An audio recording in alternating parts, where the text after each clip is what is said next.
Selamat pagi Bapak Saudara, Shalom.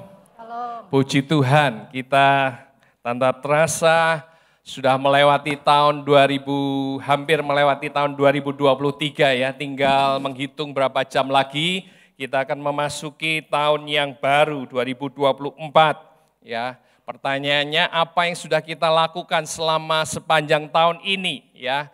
Apakah kita bersukacita melewati tahun ini? Apakah mungkin ada kesedihan, kekecewaan, ada hal yang lain?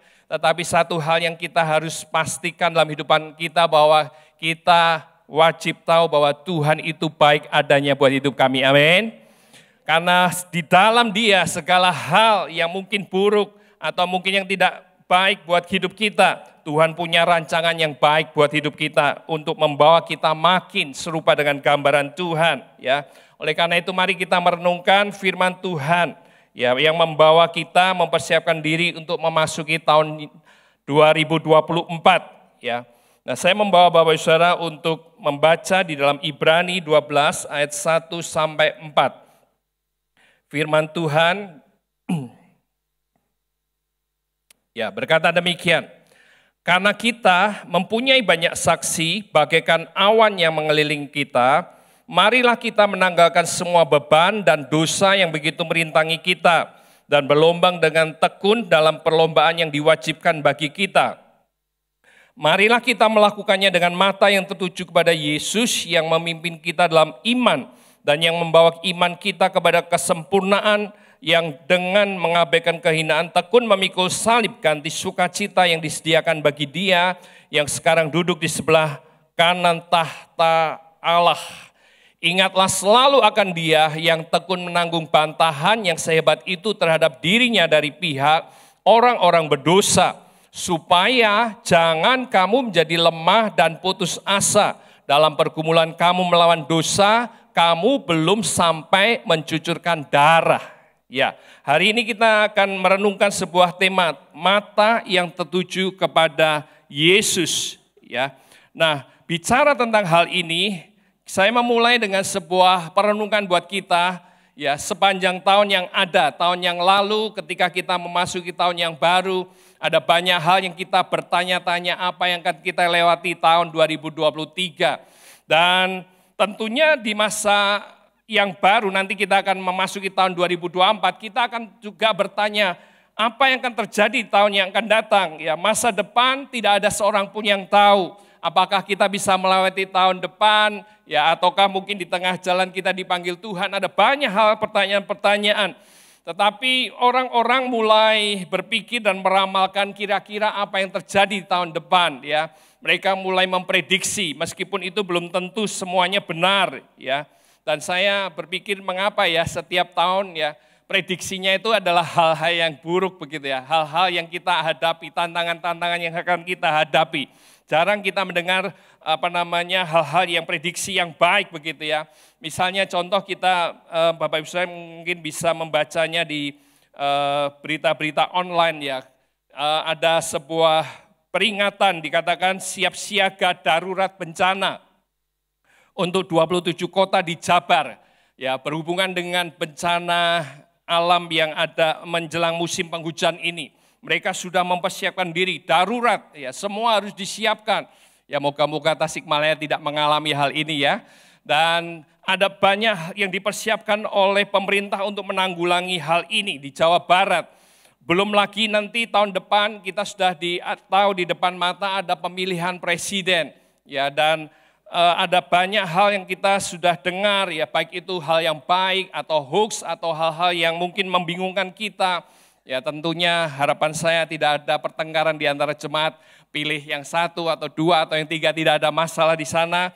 Kita memasuki pemilihan presiden dan terus kita berdoa supaya ada keamanan di negeri ini. Belum lagi bicara tentang perekonomian ya, Pak Sofyan bicara waktu yang lalu katanya meskipun kita sudah melewati COVID tetapi ternyata perekonomian kurang baik ya tahun-tahun ini. Ada pengangguran, ada wabah yang kemarin kita takut karena COVID mungkin akan masuk lagi dan banyak lagi. Ya, belum lagi ada prediksi, ya tidak tahu apakah ini didengar juga oleh Bapak Ibu Saudara tentang badai matahari. Ya, ketika ada badai matahari tahun depan katanya ada kegelapan 17 hari, suhunya dingin, internetnya mati, semua hal yang berhubungan dengan internet akan menjadi bermasalah. Kita kembali ke zaman batu katanya, dan banyak semua ramalan-ramalan yang bisa diprediksi masa depan.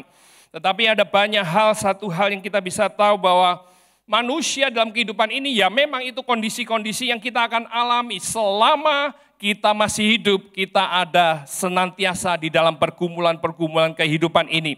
Dan saya percaya bahwa orang-orang yang mengandalkan Tuhan akan bisa melewati semuanya itu. Yang percaya katakan amin, haleluya. Nah, kita sadar bahwa pergumulan hidup ini memang tidak semuanya mendatangkan duka cita. Karena saya percaya bahwa pergumulan-pergumulan yang ada ketika kita melewatinya dan berhasil, kita bisa bersyukur. Tahun 2023 ada banyak hal pergumulan-pergumulan, ya mungkin bisa mendatangkan duka cita, mendatangkan hal-hal yang tidak nyaman dalam kehidupan kita. Tetapi ketika kita melewatinya dan berhasil, kita bisa berkata, terima kasih Tuhan, Tuhan baik. Dan bagi orang percaya kita ini hidup seperti di dalam pertandingan iman yang diwajibkan bagi kita. Tidak berhenti sepanjang umur hidup kita sampai kita bertemu dengan Bapa di surga. Ada banyak tantangan-tantangan, ada banyak godaan yang menggiurkan, yang membawa kita bisa jatuh, membuat iman kita makin melorot, tetapi juga hal-hal itu juga bisa membuat iman kita makin kokoh ketika kita bisa menang. Saat iman kita diserang, kita perlu menggunakan yang namanya perisai iman di dalam kehidupan kita. Nah, firman Tuhan tadi berkata, karena kita memiliki banyak saksi bagaikan awan yang mengelilingi kita, marilah kita menanggalkan semua beban dan dosa yang begitu merintangi kita dan berlomba dengan tekun dalam perlombaan yang diwajibkan bagi kita. Ya, nah Bapak Saudara, ketika kita membaca di dalam Ibrani, khususnya pasal ke-11, itu bicara tentang iman. Dan kita bisa menemukan para pahlawan iman yang sudah memenangkan pertandingan hidup mereka di dalam dunia ini. Seolah-olah saat ini mereka sedang melihat kita yang ada di dalam pertandingan. Mereka seperti saksi yang menolong kita untuk membuat kita semangat, untuk kita terus bertanding dalam iman sampai pada akhirnya. Ya, kita bisa lihat contoh daripada Abraham. Abraham, orang yang beriman menunggu janji Tuhan selama 25 tahun. Ketika dia usia 75 tahun, Tuhan berkata, engkau pergi dari tempat ini ke tempat yang akan kuberikan kepadamu. Engkau akan menjadi besar, ya. Engkau akan diberkati dan akan memberkati orang lain. Itu janji Tuhan yang diberikan kepada Abraham. Di dalam perjalanannya Abraham memang membutuhkan kekuatan untuk mempertahankan imannya. Karena apa? Terbukti 10 tahun menjelang setelah janji Tuhan, istrinya berkata, ambil itu Hagar. Ya, saat ini Tuhan belum memberikan keturunan buat kita dan diambillah Hagar. Ya, itu jadi kehidupan dia menjadi, saya pikir sebagai seorang pria, dia akan terbeban dengan hal itu. Ya, siapa nanti yang akan meneruskan kehidupanku? Siapa yang menerima semua warisanku? Dan dia akhirnya mengambil Hagar. Ya, dia akhirnya melahirkan Ismail. Tapi kita tahu cerita selanjutnya. Kedua anak yang pada akhirnya nanti dia menerima Ishak, Ismail dan Ishak menjadi sebuah bangsa yang besar dan mereka bukan bangsa yang bisa bersahabat. Ya, ada kondisi-kondisi yang ada, tetapi ketika kita melihat Abraham, ya, dia setia menunggu janjinya Tuhan sampai pada akhirnya dia memenangkan pertandingan imannya. Dia tetap cinta Tuhan, dia tetap percaya bahwa Tuhan sanggup melakukan hal yang dianggap tidak mungkin. Di usia yang lanjut dia mendapatkan anak itu. Dan kemudian ketika Allah meminta anaknya untuk dipersembahkan, dia memberikan karena imannya besar kepada Tuhan. Bahwa kalaupun dia mati, Ishak mati, maka Tuhan sanggup membangkitkan Ishak itu. Dan Abraham memenangkan pertandingan imannya.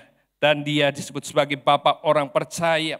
Ketika kita melihat Musa, ya, dia punya pertandingan iman sendiri. Dia menolak disebut sebagai anak Fir'aun. Satu kali ada orang yang bertengkar, ya bangsa Israel bertengkar dengan bangsa Mesir, mereka bertengkar dan akhirnya Musa turun tangan membunuh orang Mesir itu.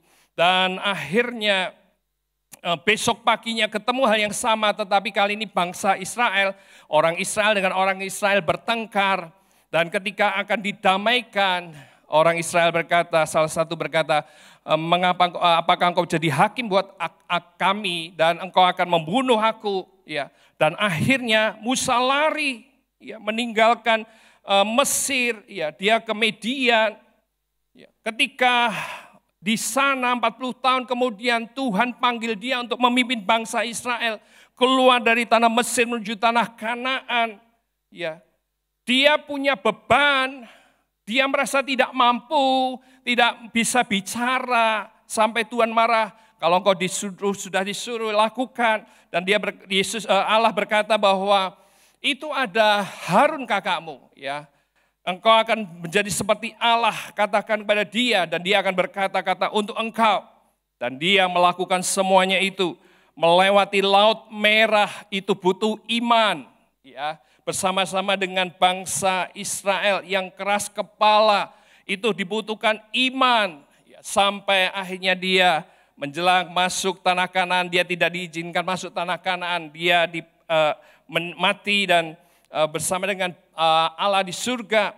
Tetapi kita lihat bahwa Musa sudah menyelesaikan pertandingan imannya di bumi ini. Kita lihat juga pertandingan iman daripada Daud. Gembala kambing domba yang mencintai Tuhannya. Dan dia diurapi di usia muda menjadi seorang raja. Tetapi dia tidak menjadi seorang raja langsung.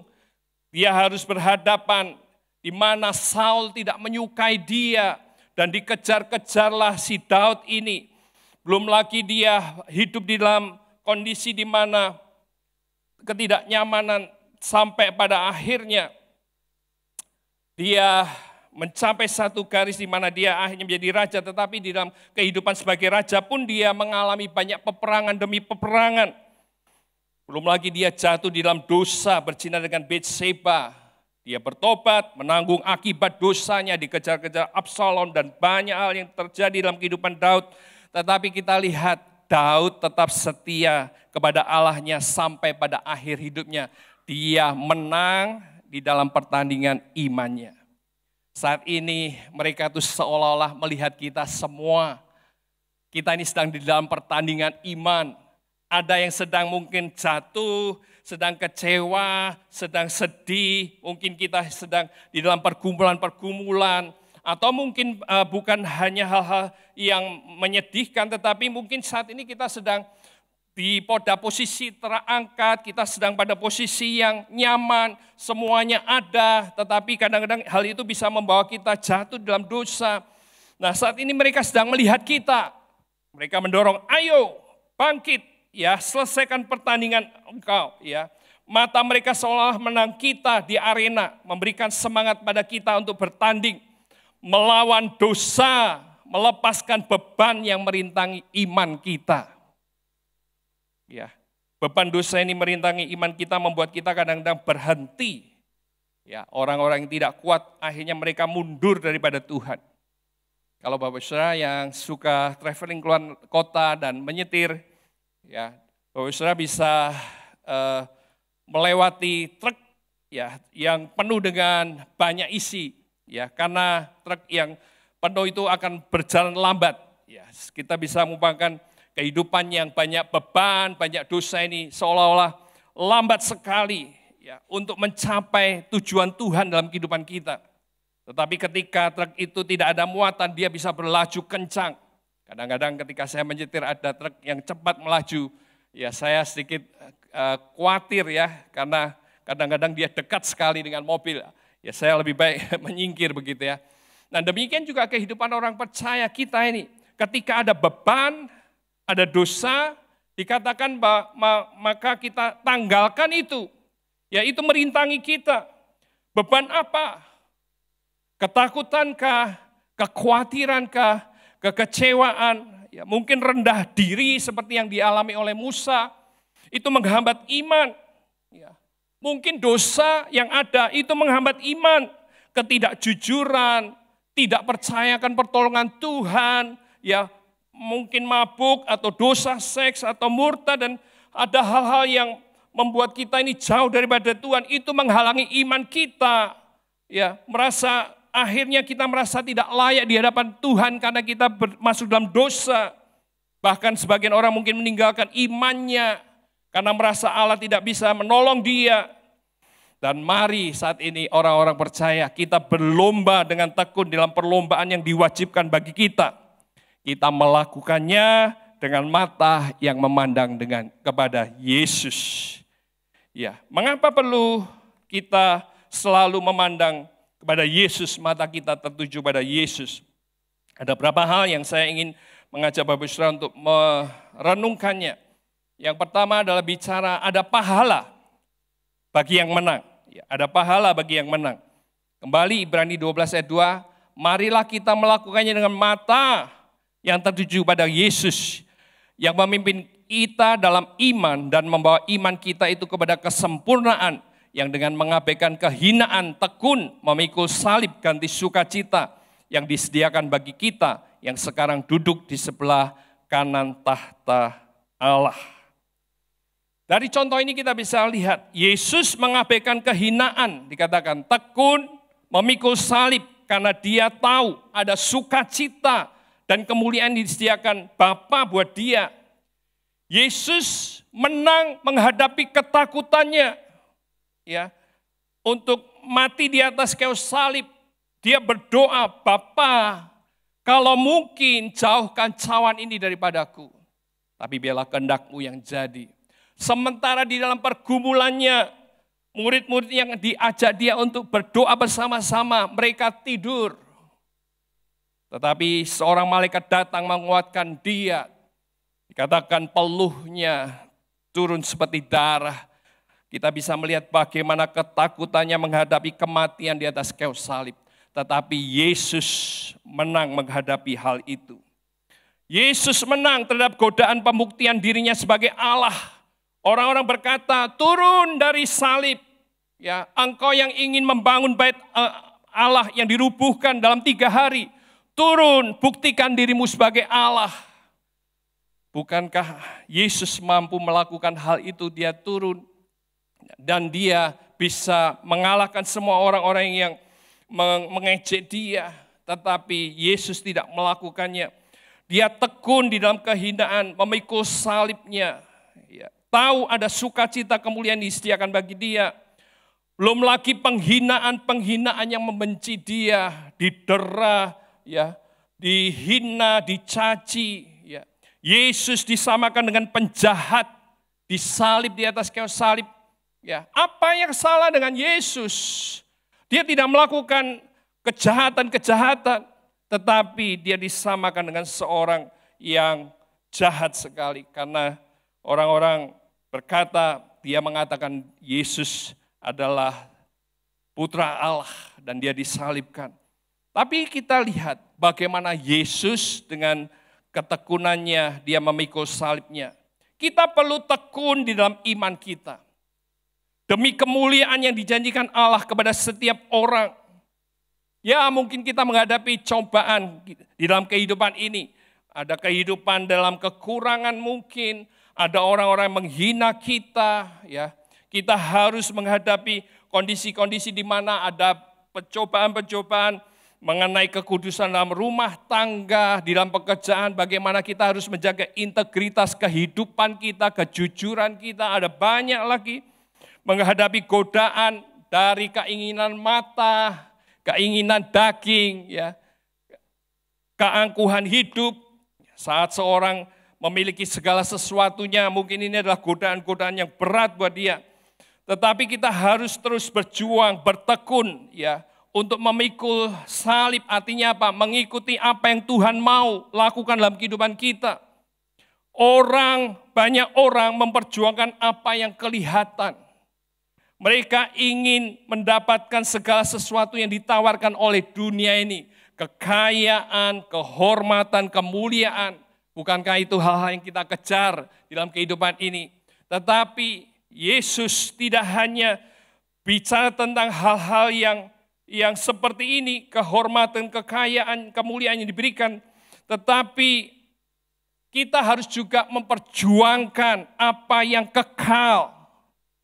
Iblis menawarkan kekayaan, kemuliaan, ya, segala hal yang baik pada Yesus asal Yesus mau menyembah Dia. Tetapi sebagai orang-orang percaya, kita perlu memiliki mata yang tertuju pada Yesus, ya. Mungkin ada hal-hal yang kita harus menderita, ya. Dan tapi kita memikulnya menjadi sebuah hal yang kita pikir bahwa satu saat lagi semua yang kita lakukan itu ada pahala bagi yang menang di dalam pertandingan imannya. Karena jangan lupa, kalau kita melihat orang-orang yang ada bersama dengan Yesus, mereka bukan orang-orang kaya, murid-murid itu bukan orang-orang kaya. Mereka setia melakukan apa yang dimau oleh Yesus, memberitakan Injil, sesuatu yang mungkin tidak populer. Jangan lupa mereka adalah orang-orang sederhana. Ketika kita berjuang di dalam iman kita, ingat kita ini sedang dalam pertandingan iman. Kita mengejar sesuatu yang saat ini kita tidak lihat. Apakah ada yang pernah lihat surga? Apakah ada yang pernah lihat Allah? Apakah ada yang pernah satu kali akan memerintah bersama dengan Yesus?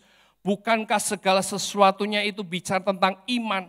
Dan kita harus bertanding dalam iman kita untuk memperolehnya.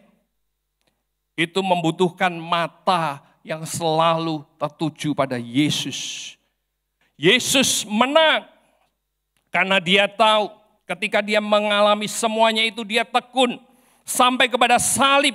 Maka kita orang-orang yang ada, kita menerima Dia akan diselamatkan.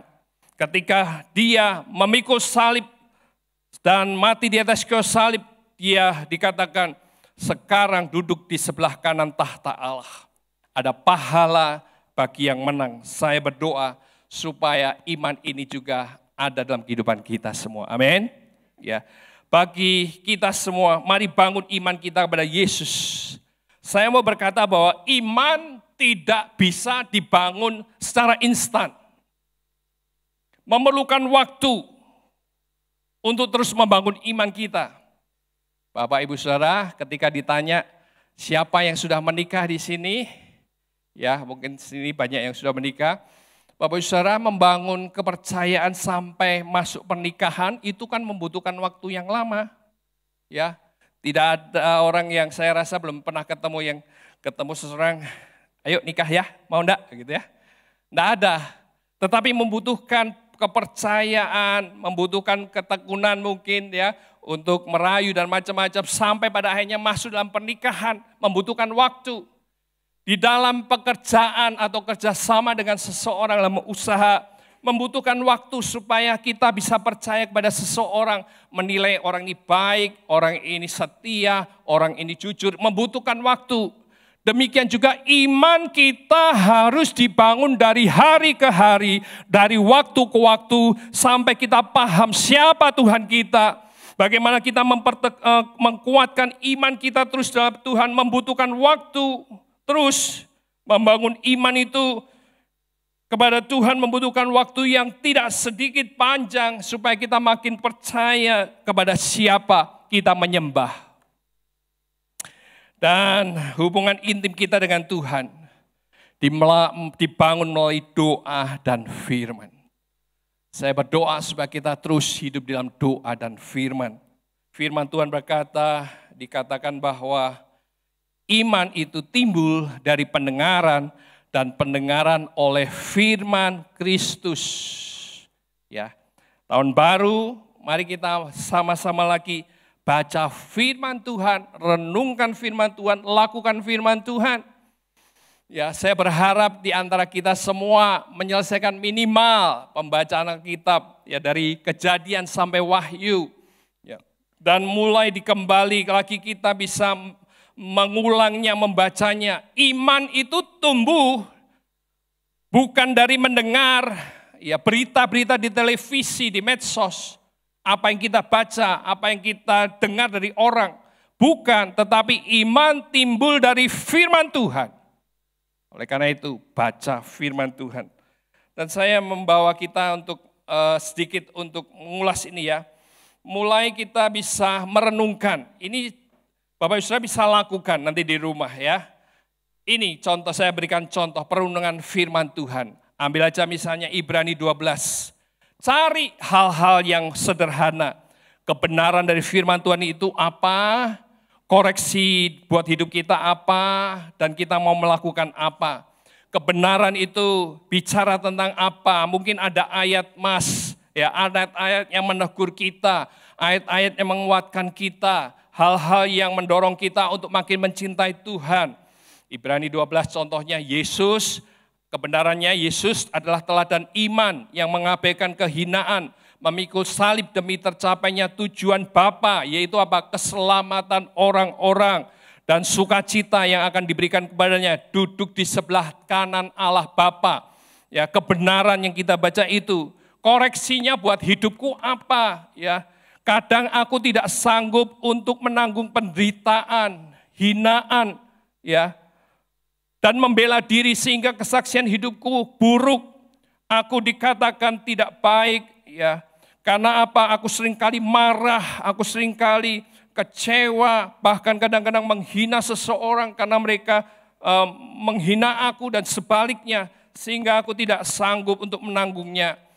Dan aku mau berkomitmen dari pembacaan firman ini, aku mau meniru Yesus yang tekun dan tetap beriman kepada Bapa. Temukan hal ini, Bapak Ibu Saudara, temukan hal ini, tulis ya. Seringkali apa yang kita dengar, apa yang kita baca itu lupa.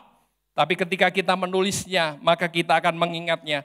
Apa kebenaran dari firman Tuhan? Apa koreksi dari firman Tuhan? Apa yang akan kita lakukan komitmen ini? Dan yang paling akhir yang harus kita lakukan, ya berdoa, diberi kemampuan Tuhan untuk melakukan semuanya ini. Melakukan semua firman Tuhan dalam kehidupan kita, di dalam rumah tangga, di dalam pekerjaan, di dalam pelayanan, di dalam kehidupan kita sehari-hari, lakukan firman Tuhan. Kita perlu merenungkan supaya kita makin kenal Tuhan, makin dikuatkan. Pertandingan iman kita bisa lalui karena kita ingat firman Tuhan yang kita terima.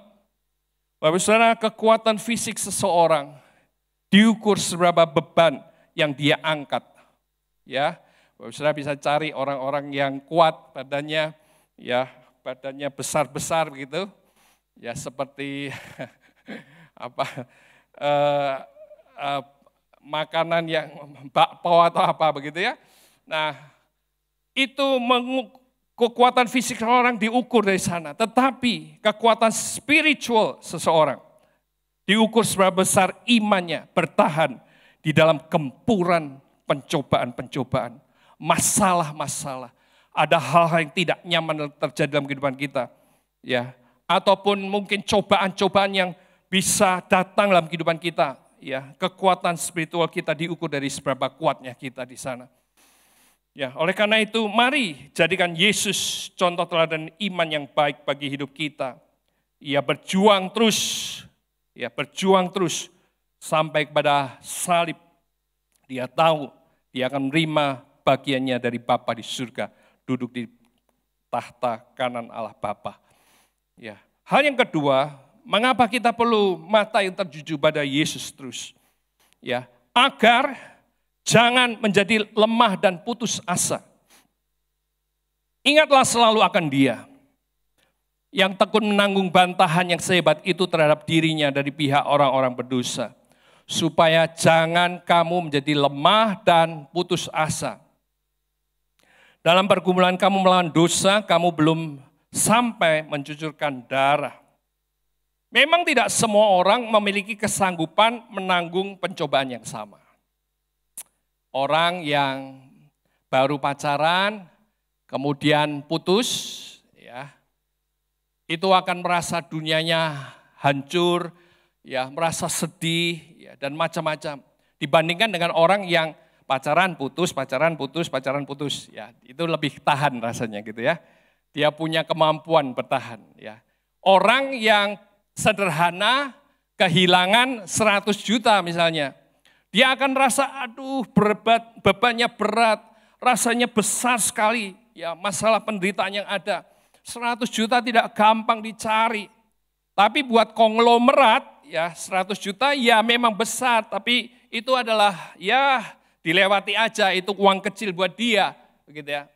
Orang yang sudah ditinggal oleh ayah ibunya waktu sudah saat muda, itu akan merasakan beban yang berat ya ketika dia menghadapi kehidupan ini dibandingkan dengan orang-orang yang sudah dewasa ditinggalkan kematian oleh orang tuanya. Ya, jadi tidak semua orang mempunyai kesanggupan menanggung pencobaan yang sama. Tetapi firman Tuhan menolong kita, ingat selalu akan Yesus yang tekun menanggung bantahan yang sehebat itu terhadap dirinya dari pihak orang-orang berdosa. Supaya jangan kamu menjadi lemah dan putus asa. Ya. Firman Tuhan mengingatkan kita bahwa pencobaan-pencobaan yang kamu alami ini adalah pencobaan biasa. Yang tidak melebihi kekuatan manusia. Anda merasa dirugikan, orang lain juga merasakan hal yang sama juga ada. Anda merasa sedih ditinggal oleh kekasihnya, oleh orang yang dicintai, orang lain juga mengalami hal yang sama. Ya, Anda merasa tidak baik kehidupannya karena tabrakan, orang lain juga mengalami hal yang sama. Semuanya dialami oleh manusia dan katakan bahwa tidak melebihi kekuatan manusia. Tapi di dalam Tuhan satu hal yang Dia janjikan, sebab Allah setia dan karena itu Ia tidak akan membiarkan kamu dicobai melampaui kekuatanmu. Pada waktu kamu dicobai, Ia akan memberikan kepadamu jalan keluar sehingga kamu dapat menanggungnya. Itu janji-janji Tuhan buat kehidupan kita. Karena kita perlu tahu bahwa di balik setiap masalah, Tuhan menggunakannya untuk membangun karakter kita agar menjadi seperti Kristus, ya, agar menjadi serupa Kristus. Salah satunya apa? Yang tidak gampang menjadi lemah dan putus asa. Yang percaya katakan amin. Ada banyak tantangan dalam kehidupan kita. Ya, Yesus, ya, Dia punya iman yang kokoh. Ya, Dia tahu apa yang dilalui tidak gampang. Tetapi Dia mengajar kepada kita untuk memandang kepada Yesus. Ia menanggung bantahan yang hebat dari orang-orang itu supaya kita tidak menjadi lemah. Dan hal yang harus kita ingat bahwa ada Roh Kudus yang bersama dengan kita. Amin. Yesus tidak pernah meninggalkan kita sendirian. Fisiknya tidak ada bersama dengan kita. Tetapi sebelum Dia naik ke surga, Dia berkata akan meminta kepada Bapa memberikan seorang penolong yang lain. Firman Tuhan, Yesus berkata, aku akan minta kepada Bapa dan Bapa akan memberikan kepadamu seorang penolong yang lain. Di dalam terjemahan yang lain, seorang yang menghiburkan, ya, seorang yang membela, pribadi yang membela. Seringkali ada tuduhan-tuduhan, ya, dosa masa lalu. Ya. Tetapi Roh Kudus berkata bahwa engkau sudah ditebus dan engkau sudah lunas dibayar. Ya, Tuhan sudah menebus dosa kita dan kita dibenarkan sebagai anak-anak Allah. Roh Kudus sebagai pendoa syafaat. Roh Kudus sebagai orang yang mengkonseling, mengkonselor, menguatkan kita, yang berjaga-jaga buat kita. Supaya Ia menyertai kamu selama-lamanya. Roh Kudus menyertai kita selama-lamanya. Ya, yaitu roh kebenaran. Dunia tidak dapat menerima Roh Kudus. Sebab dunia tidak melihat Roh Kudus dan tidak mengenal Roh Kudus. Tetapi kamu mengenal Roh Kudus sebab Roh Kudus menyertai kamu dan akan diam di dalam kamu. Amin. Kita tidak pernah ditinggalkan sendiri. Oleh karena itu, memasuki tahun yang baru, biarlah kita bersama dengan Tuhan senantiasa. Amin. Mata yang tertuju sama Tuhan terus. Apapun yang terjadi, bukan hanya pencobaan-pencobaan, bahkan godaan-godaan yang mungkin bisa menimpa kita. Ketika kita kaya, ketika kita diberkati Tuhan, ketika kita hidup di dalam segala hal yang nyaman, bisa jadi iblis sedang meluncurkan panah api untuk menjatuhkan kita. Tetapi Roh Kudus yang dalam hidup kita, biarlah dia berdoa buat kita. Dia menjadi orang yang mengkonseling, menguatkan kita, memberikan pendapatnya buat kita, menguatkan kita. Mari kita mengucap syukur untuk segala sesuatu yang Tuhan sudah lakukan di tahun yang lalu. Dan kita siap terus memandang Tuhan, memasuki tahun yang baru bersama dengan Tuhan. Kemenangan pahlawan iman yang tadi kita sudah bahas adalah ketika mereka semua memandang kepada Allah yang dapat dipercaya dan sanggup menolong mereka. Mereka melewatinya. Lihat Mazmur yang dikarang oleh Daud. Ketika dia ada dalam kelemahan, ketika dia ada dalam tekanan, dia berkata, Tuhan adalah penolongku, Tuhan adalah gunung batuku, kemana aku lari, ya, Engkau ada bersama dengan aku, sama-sama di sana. Ya, dia berdoa untuk musuh-musuhnya dan semuanya, ungkapan isi hatinya. Ya, dia memandang Allah karena dia percaya Allah sanggup menolong dia. Pandang Yesus sebagai teladan iman kita. Jangan jadi lemah dan putus asa. Yang percaya katakan amin. Jangan jadi lemah dan putus asa. Apapun bisa terjadi. Tetapi kita bersama dengan Tuhan menjadi orang-orang yang menang bersama dengan Tuhan. Selamat menyongsong tahun baru.